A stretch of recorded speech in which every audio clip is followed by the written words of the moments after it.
Hi there and welcome back to Quayton Steamworks.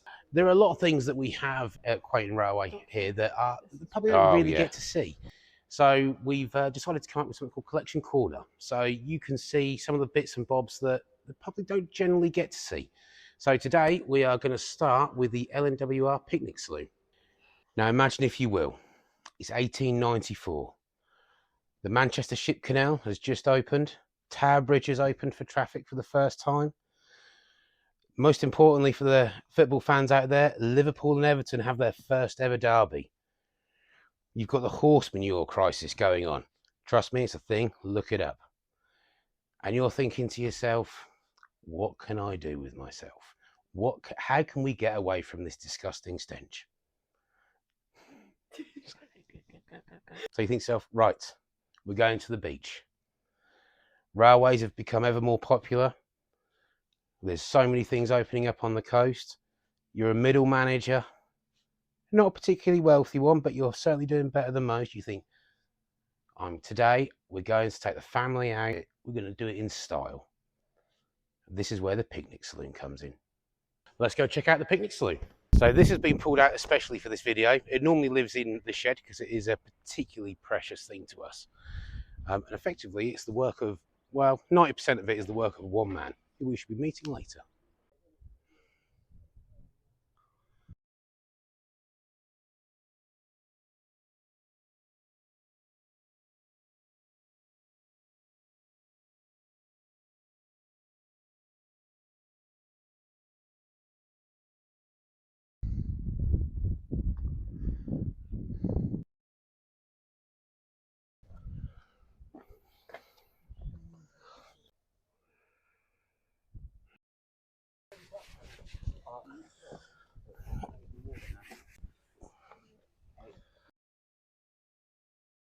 So, as I said, this was built in 1894, actually down at Wolverton, which is just outside of Milton Keynes.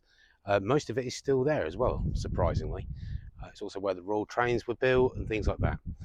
Now, a lot of these were originally sleeping compartment wagons that were converted into picnic saloons.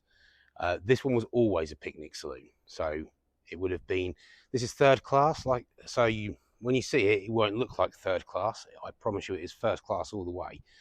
Now, they're for ordinary people. Like I said, it would have been middle managers. That kind of people would have been hiring this out with their families, taking them to the beaches.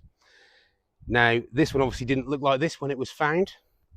It was found in two parts. So the body was at a croquet club on the Ansell Trust in Stony Stratford. The undercarriage was actually at Wolverton. Now, it is the correct type of undercarriage for the wagon, although it was a four-wheeled wagon rather than a six-wheeled undercarriage. So we've added the sixth wheel to it. But it was used as, I think they called it a covered carriage vehicle. It ended its life basically holding sawdust. So the body on top of it was taken away. This body was then, as the frame was repaired and remanufactured, the body was then put on top. To let you know a little bit more about the details of the restoration, I'm going to hand you over to Tony Lister. Hello, Tony. Hello. Can you tell me a little bit about where we're sat? We're sitting in the London North Western Railway third class picnic saloon. When did the restoration here start?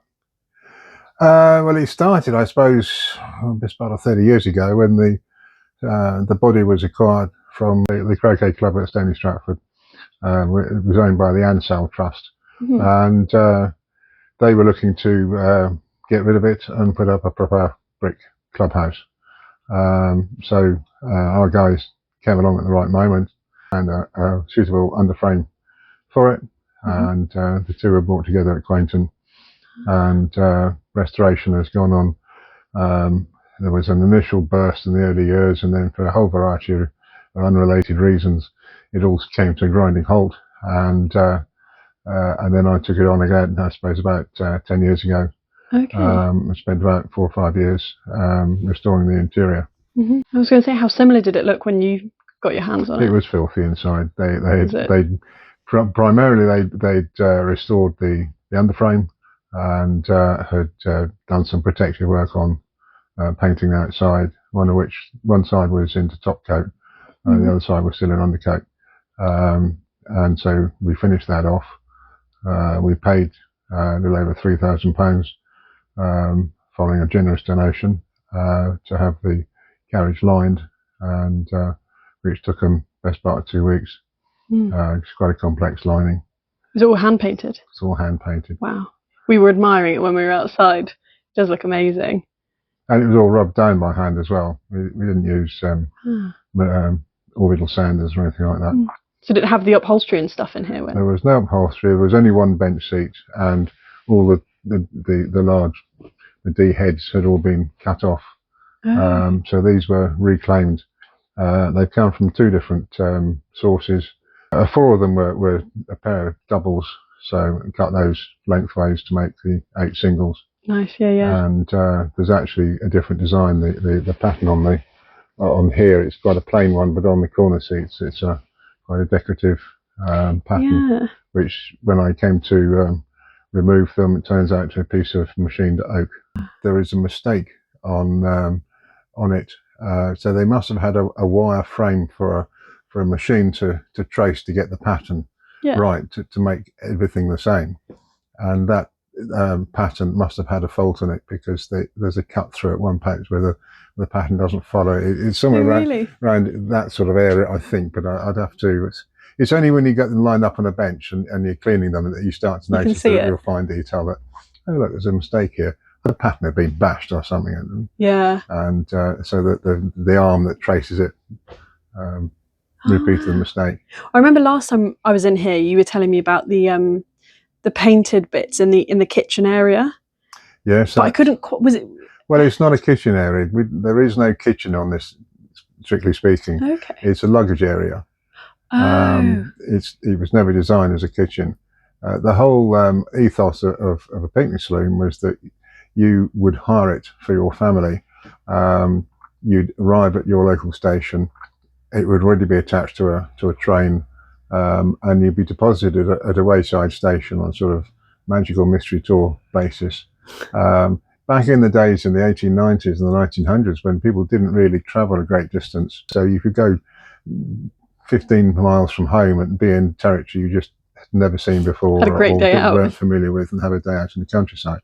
I see. And so you, in the luggage area, you could perhaps put your hamper with food for the day, and maybe a maid to serve it.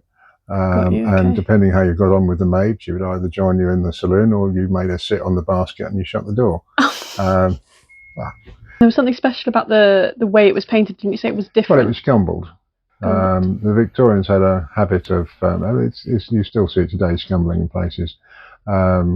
It's a method of artificially creating wood grain. So you start with a nice piece of wood that's got wood grain on it, and you then put paint on it, and then you fake the wood grain on it. But it does mean that you can use a nice piece of pine and fake walnut or marble or whatever you like on it. Would that be a way of making it look more expensive, perhaps? Yeah, I think so. Yeah. Okay. But the rest of it is varnished now. It was French polished, but we were advised that not to go down the road of French polishing. It's a real skill that takes many years to learn. And under the conditions in which these things are now kept, then varnish will be a better. Is there anything in here that's like your particular favourite bit, or bit you're proudest of? Just like it all, really. I mean, it's fabulous. Yeah, so. I thoroughly enjoyed doing it, but everything was taken off, or the panelling in the lavatory and the WC area. That was all removed. I think there was 200 pieces. I numbered them as I went on the back and on the wall. So they're reassembled in the making the assembly easier, isn't it? Yeah. And they were varnished at home one winter when it was too cold to varnish here. I took them home and had different batches like in production. Proper passion project. Well, yes, but when it's too cold to work here, what else do you do? So, you probably go home anyway. So why not take some of the stuff home and do it at home? So when was this finished? Well, technically, it hasn't quite been finished yet. The one or two minor little things. There's a little matter of the brakes waiting to be done, which engineering have promised me to. They will. Are you taking notes, John? I'm taking notes. I said, when I was asked to paint an engine, I said, yes, I'll paint the engine if you do my brakes. I see. So I've done the engine, all three. Okay, we're waiting on the brakes. just laying on the bike. It's in the queue. Once the brakes were fitted, what would be the function for this? Well, it's owned by a separate trust. The Picnic Saloon Trust own it, and I'm one of the 6 trustees. So the idea is that we would keep it at Quainton, and we would hire it to Quainton for a nominal figure for Quainton to hire out. Amazing. Yeah, I could really see this being a good So, asset. you know, cream teas, coffees in the morning, maybe luncheons, buffets. And the toilet, is there any plans to get that back in use? No, not with the modern regulations with Oh. waste effluent disposal. We would need to install a belly tank underneath. And John was telling me that there's not really any other picnic saloons quite like this in the country that are to this level. There's half a dozen similar saloons around the country. Didcot have something similar. In their case, it's known as, I think, a family saloon. Great Western was always a bit different. And there's a couple of directors' saloons around and longer vehicles. And there are a few picnic saloons, a couple of Midland picnic saloons, but they use loose waiting room benches for their seating. I believe there's one at Butterley. A friend of mine restored in his garden in Bristol. So. Wow. How did he get it in his garden? Crane, I think. Impressive. And probably diagonally or something, you know. Yeah. Oh my goodness. All of this work at home with these huge... Don't worry, darling. It'll only be here for a year. Yeah. 20 years later. Still working on it. Yeah. Oh, well, it's absolutely gorgeous. So thank you very much for talking to us about it. It's very lovely and done an amazing job. Thank you. Thank you, Tony. Well, thank you very much for watching. Again, if you like what you see here, please like and subscribe. Leave a comment. All these things really do help the algorithm. And we look forward to seeing you next time.